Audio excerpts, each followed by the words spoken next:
So guys, nali ko ipakita ninyo. Mo ni siya ang one of the oldest tree diri sa Luon. Dako kay ni siya punuan jud. Yang mga sanga gani untag ko na kayo try. Pero ano siya ang kilid niya.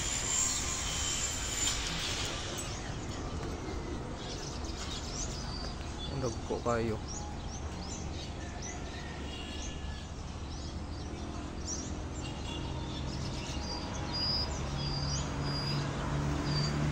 Tapos kayo siya puno ano 8 or 10 kataw na maggunit ang kamot. Busa ni nila magakus or makuan ang iyang punuan gyud. So wasad ko kabalo kung kanusa ni siya gitanom or og makonsider na sad ba ni siya nga century tree. Kay since sa akong pananaw tiguwang na gini siya nga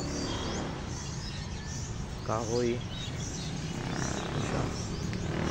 Dako kayo. By the way, acacia tree ni siya di ay. And then makita ni siya diri sa Luon, Bohol. Dako chukay siya sa punuan sa kahoy.